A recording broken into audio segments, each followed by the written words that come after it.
नमः संस्कृताय।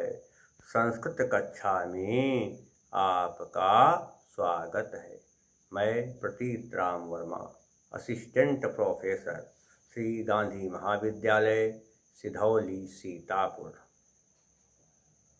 आज मैं भारतीय संस्कृति के अंतर्गत पुरुषार्थ चतुष्टय के संबंध में बताने जा रहा हूँ। आप लोगों से मेरा अनुरोध है कि जब आप मेरे वीडियो को देखें तो कृपया उसे सब्सक्राइब भी ज़रूर कर दें, क्योंकि जब आप सब्सक्राइब करते वीडियो देखते हैं तो मुझे बड़ी प्रसन्नता होती है।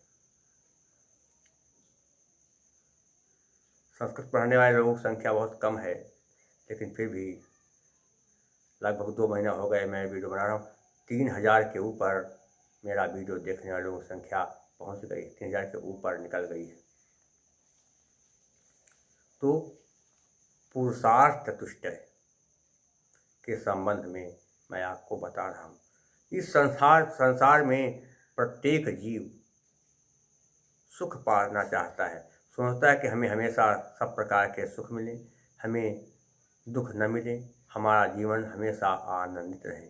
मनुष्य ही नहीं, पशु पक्षी भी हमेशा सुख की कामना करते हैं। तो सत्कर्म करते हुए संसार में आचार विचार का पालन किया जाए, रहन सहन ऐसा बनाया जाए कि हमारे द्वारा किसी को कोई कष्ट न हो, और इसके बाद जब परमानंद की प्राप्ति की जाए तो यही वास्तव में पुरुषार्थ है। कई विद्वानों ने पुरुषार्थ के बारे में कहा कि जीवन का अंतिम लक्ष्य पुरुषार्थ है। हम सारे सुख पा सकते हैं, हर सुविधाएं भोग सकते हैं, लेकिन यदि हम एक भी तत्व से वंचित रह गए तो फिर हमारा जीवन जो है बड़ा संकटमय बन जाएगा। इसलिए ये माना गया है कि पुरुषार्थ 4 हैं: धर्म, अर्थ, काम और मोक्ष। एक विद्वान हुए थे जिनका नाम था आचार्य भामा। उन्होंने पुरुषार्थ की महिमा का वर्णन किया और कहा कि धर्मार्थ काम मोक्षेषु वैक्षण्यं कलासु च करोति कीर्तिं प्रीतिं च साधुका विनिसेवनम्। अर्थात धर्म, अर्थ, काम और मोक्ष तथा सभी कलाओं में चतुरता तथा सबका प्यार और संसार में इसकी प्राप्ति सत्कार्य के अनुशीलन, पठन पाठन, चिंतन और मनन से ही हो सकता है। आचार्य विश्वनाथ ने भी काव्य शास्त्र ग्रंथ लिखा, साहित्य दर्पण। उसमें उन्होंने बताया कि काव्य से हमें पुरुषार्थ की प्राप्ति हो सकती है। कैसे?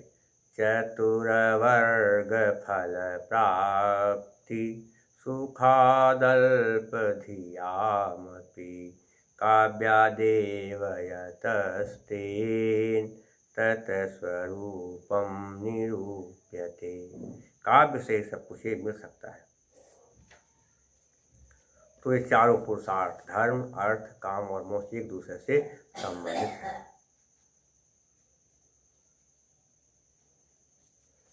तो ये चीज़ें सब कही गई कैसे?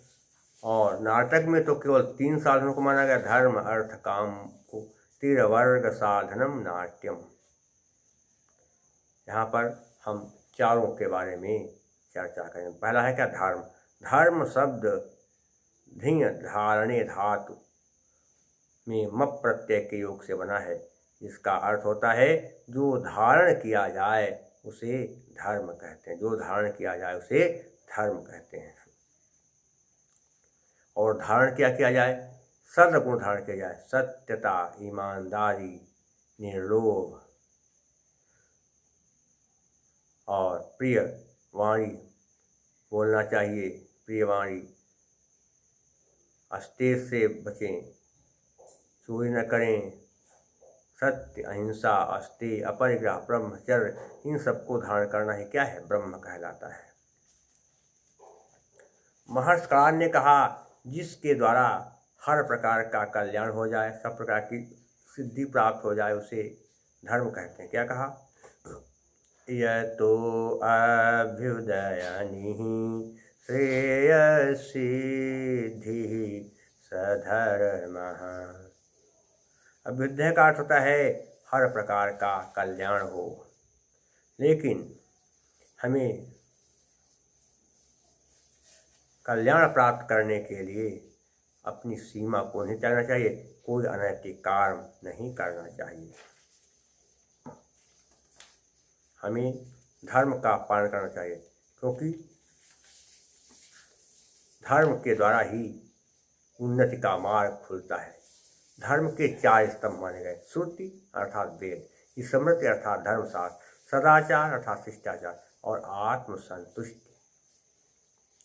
इन्हें धर्म स्वीकार किया था। कैसे, वेदो अखिलो धर्म मूलम स्मृतिशीले च तद्विदाम् आचारश्चैव साधूनाम् आत्मनस्तुष्टिरेव च। वेद सभी धर्मों के मूल हैं और स्मृतियाँ भी उन्हीं से जुड़ी हुई हैं। सदाचार और अपने मन, सदाचार अच्छे लोगों का सम्मान करना और अपने मन की संतुष्टि, यही धर्म के अंग हैं। क्या, वेदाः स्मृतिः सदाचारः स्वस्य च प्रियमात्मनः एतच्चतुर्विधं प्राहुः साक्षात् धर्मस्य लक्षणम्। वेद, स्मृति, सदाचार और अपने द्वारा सबका प्रिय करना, प्रिय चाहना, सबका अच्छा सोचना, ये 4 प्रकार के जो लक्षण हैं प्रत्यक्ष रूप से धर्म के लक्षण माने जाते हैं। श्रीमद् भगवद गीता में भगवान श्री कृष्ण ने अर्जुन से कहा था कि स्वधर्मे निधनम श्रेयः परधर्मो भयावह। अपने धर्म में जीवन यापन करते हुए मर जाना अच्छा है, लेकिन पराये धर्म को ग्रहण करना ठीक नहीं होता है, क्योंकि पराया धर्म भय देने वाला है। असत्य, अहिंसा, अस्तेय, अपरिग्रह, ब्रह्मचर्य, ये सब क्या है, धर्म के अंग हैं। हमें ऐसा काम करना चाहिए कि हम संसार में रहते जो भी काम करें तो हमारे काम के द्वारा किसी की आत्मा को कोई दुख न पहुँचे, हमारे द्वारा किए गए काम से किसी का अहित न हो, इस बात को ध्यान रखना ही धर्म। हम सब काम करें, अच्छे काम करें, ये जीवन में सारे अच्छे काम करें, और जब भी हम काम करें तो ये सोच लें कि जो हम काम कर रहे हैं इससे किसी को कोई दुख नहीं हो रहा है। ये भावना रखना ही वास्तव में क्या है, धर्म माना गया है।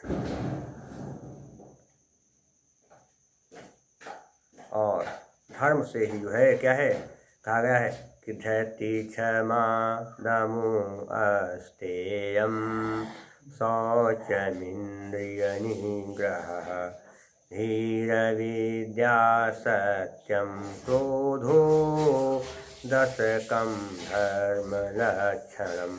धैर्य, क्षमा, दम, अस्तेय, शौच, इंद्रिय निग्रह, धी अर्थात धी विद्या मैंने उत्तम बुद्धि, सत्य और क्रोध न करना, ये धर्म के 10 लक्षण कहे। कौन सा, धृति, दम माने जो है इंद्रियों पर नियंत्रण करें, अस्तेय चोरी न करना, शौच पवित्रता, इंद्रिय निग्रह इंद्रियों को वश में रखना, शास्त्र ज्ञान, विद्या आत्मज्ञान, सत्य और क्रोध न करना, ये 10 धर्म के जो हैं क्या है, अंग हैं, या 10 प्रकार के धर्म माने गए हैं। तो कहने का मतलब यह है कि हम संसार में रहते ऐसे काम करें कि हमारे कामों के द्वारा किसी की प्राणी को कोई कष्ट न हो, किसी की आत्मा को दुख न पहुँचे। अब आता है अर्थ। अर्थ का संबंध भौतिक जीवन से है। सब प्रकार के सुखों की प्राप्ति अर्थ से होती है। क्योंकि कहते हैं पैसा जिसके पास है उसके पास सब कुछ है। यदि पैसा है तो सब कुछ है, संसार में सारे सुख मिल सकते हैं। पैसे से आप कुछ भी खरीद सकते हैं, कुछ भी ले सकते हैं, और पैसा है तो क्या सब आपका सम्मान करेंगे। क्यों? क्या कहा गया कहते एक श्लोक कि यस्यास्ति वित्तं सा नरकुलीनः सगुणवान् यस्यास्ति वित्तं सा नरकुलीनः सगुणात्मा स एव च धैर्यवानः स एव वक्ता स च दर्शनीयः सर्वे गुणाः काञ्चनमाश्रयन्ते।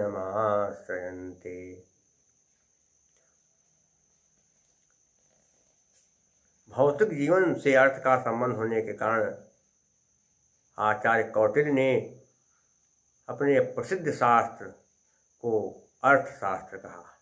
अर्थ एक ऐसा व्यापक तत्व है जिसके बिना मनुष्य नहीं अपितु पशु पक्षियों, कीट पतंग, लताओं का जीवन निर्वाह भी संभव नहीं है। इसीलिए आचार्य कौटिल्य ने कहा था अर्थ एव प्रधान इति कौटिल्यः अर्थमूलो धर्म कामो।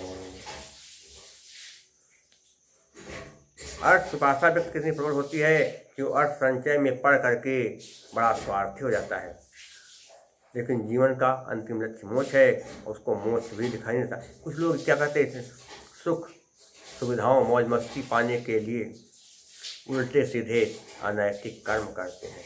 ऐसा नहीं करना चाहिए, क्योंकि पैसा हमेशा ईमानदारी से कमाना चाहिए। कहा गया है ईशावास्यम में कि ईशावास्यमिदं सर्वयत किंचित जगत्याम जगत तेन तेक्तेन भुंजीथाः मा गृधा कस्यचिद् धनम। इस संसार में सब जगह ईश्वर व्याप्त है, कोई वस्तु ऐसी नहीं जहाँ ईश्वर न हो। इसलिए जो भी वस्तुएं हमको दिखाई दे रही हैं भोग, उन सबका त्याग पूर्वक भोग करो, लालच मत करो, क्योंकि धन किसी का नहीं, आज है कल नहीं रहेगा। और भी कहा गया कि कुर्वन्नेवेह कर्माणि जिजीविषेच्छतं समाः एवं त्वयि नान्यथेतो अस्ति न कर्म लिप्यते नरे। सत्कर्म करते हम इसको संसार में 100 साल जीने की इच्छा रखनी चाहिए, और इसके अलावा और जो काम है वो सब बेकार है, उनसे कोई आपका संबंध नहीं है। अर्थोपार्जन के संबंध में उन्होंने कहा कि अर्थोपार्जन करते समय किसी प्राणी को कष्ट नहीं देना चाहिए, अपने शरीर को भी कष्ट न हो इसका भी ध्यान रखना चाहिए, और अपने ही मेहनत से पैसा कमाना चाहिए, और किसी निंदित साधन से धन कमाना नहीं चाहिए, और पठन पाठन स्वाध्याय आदि में कोई विघ्न न हो इसका प्रयास करते रहना चाहिए। अर्थात पैसा कमाएं, धन कमाएं, लेकिन धन को हम जो है उचित ढंग से कमाएं। अगर हम धन को अनैतिक ढंग से कमाएंगे तो धन बहुत जल्दी नष्ट हो जाएगा। कहा गया क्या कि अन्यायोपार्जितं वित्तं 10 वर्षाणि तिष्ठति प्राप्ते चैकादशे समूलं तद विनश्यति। अन्याय से कमाया गया धन केवल 10 साल तक चलता है, और 11वां साल आने पर वो जड़ सहित नष्ट हो जाता है। अब तीसरा क्या होता है, काम। काम शब्द जो है इसका अर्थ क्या होता है, कामना, आनंद की अनुभूति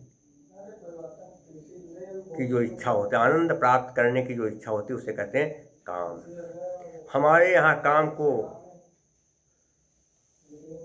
6 शत्रुओं में माना गया। काम, क्रोध, लोभ, मोह, मद, मात्सर्य में जोड़ा जाता है कि ये जो इनसे काम पैदा होता है, फिर भी इसे पुरुषार्थ चतुष्टय में स्थान दिया गया। काम शब्द का अर्थ क्या है, खेल कूद करना, खेलना, विहार करना, मौज मस्ती करना, मनोरंजन करना, और एक दूसरे के द्वारा सुख प्राप्त करना। तो सुख कहाँ से प्राप्त कर पाएंगे, 11 इंद्रियां हैं, उन 11 इंद्रियों से व्यक्ति क्या करता है, सुख प्राप्त करना चाहता है। पहले क्या है, चक्षु यानी नेत्र, नेत्रों में होता रूप। आँख हमेशा चाहती है कि हम ऐसी वस्तुओं के दर्शन हमेशा किया करें जिसको देखने से हमको बड़ा आनंद आए, तो हमेशा आँख सुंदर रूप को, सुंदर वस्तु को, सुंदर दृश्य को देखने की इच्छा करती है और उसी से उसको आनंद मिलता है। वो क्या है? काम होता है। कान में शब्द होता है। कान हमेशा चाहते हैं कि हमको मधुर शब्द सुनने को मिले, जो शब्द हमको प्रिय लगे वही हमारे सामने हमेशा आते रहें। ये भावना होती किसकी? कान की। रस जिह्वा चाहती कि हमको नाना प्रकार के स्वादिष्ट व्यंजन मिलते रहें, मौज बड़ा आनंद देने वाले, सुख देने वाले रस मिलते रहें। ये होती है जिह्वा कामना। और क्या होती है इसके अलावा? आँख, नाक हो गई। हाँ, नाक हमें चाहती कि हमको मन चाहे सुगंध मिले, मन चाहे गंध मिले, हमेशा हम उसको सूंघते रहें, उसी में आनंद आता है। त्वचा का गुण होता है कि स्पर्श करना। त्वचा चाहती है कि हमको हमेशा उन वस्तुओं को स्पर्श करने का अवसर मिले, छूने का अवसर मिले, जिसमें आनंद की अनुभूति हो। और यही हमेशा त्वचा चाहती है। बचपन से लेकर जो है वृद्धावस्था तक हमेशा त्वचा का यही जो है उद्देश्य रहता है, वही आकांक्षा रहती है कि हमको वही चीज़ छूने को मिले जिसको छूने से हमको आनंद आए। लेकिन कुछ परिस्थिति क्या होता है, ये लेकिन मनुष्य में होता है। मनुष्य सारी इंद्रियों के द्वारा सुख पाना चाहता है, पायु के द्वारा, उपस्थ के द्वारा, वाणी के द्वारा मनुष्य सुख पाना चाहता है, हाथ के द्वारा, पैर के द्वारा, सबके द्वारा। लेकिन कुछ जीव ऐसे हैं जो क्या करते हैं, एक प्रकार, जैसे पतंग को केवल रूप, पतंग जो होता है जो प्रकाश को देखता है तुरंत आ जाता है उड़ता हुआ, तो पतंग केवल रूप में ही जो है जुड़ता है, रूप को देखता है। भृंग क्या करता है?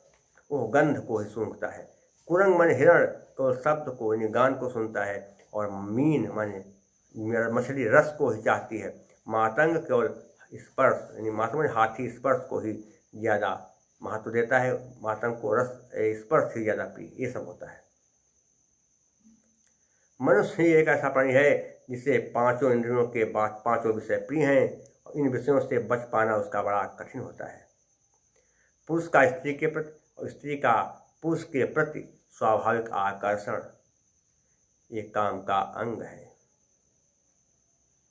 क्या कहा गया है कि स्त्री सुजातो मनुष्याणाम स्त्रीणाम च पुरुषेषु वा परस्परकृतः स्नेहः काम इत्यभिधीयते।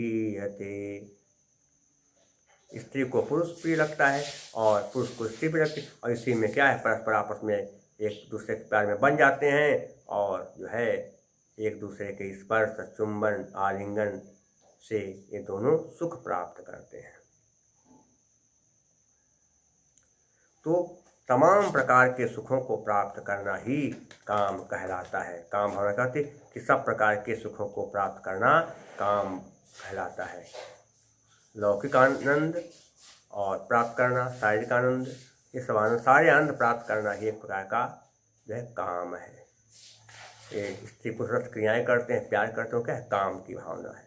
और काम भावना केवल पुरुषों में नहीं, सारे पशु पक्षी जीव जंतुओं में होती, लेकिन उनकी कामना का एक दायरा होता है। लेकिन मनुष्य की कामना का कोई दायरा नहीं, कोई समय नहीं, वो जब मन में आता है तो सभी करता रहता है।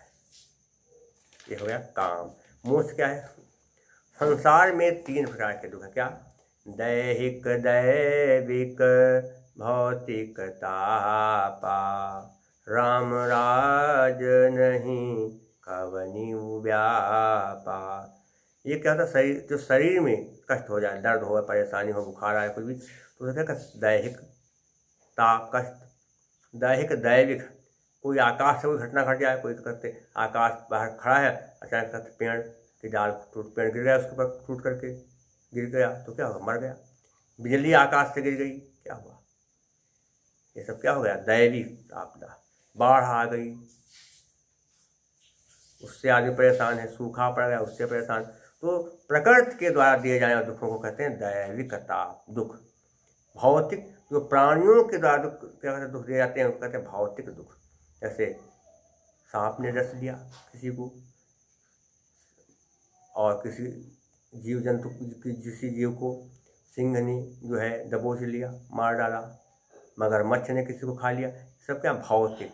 और उसके अलावा एक आदमी दूसरे को मार देता है, एक आदमी दूसरे को कष्ट देता है, किसी के पैसे छीन लेता है, किसी को मार डालता है, किसी की हत्या करता है, किसी का जो है धन छीन लेता है, किसी की ज़मीन छीन लेता है। ये सब क्या है? प्राणियों के द्वारा जो दुख दिया जाता है उसे कहते हैं भौतिक दुख। तो सभी प्रकार के दुखों से छुटकारा प्राप्त कर लेना मोक्ष कहलाता है। और विशेष करके सबसे बड़ा दुख संसार में क्या है कि जन्मत मरत दुसह दुख होई।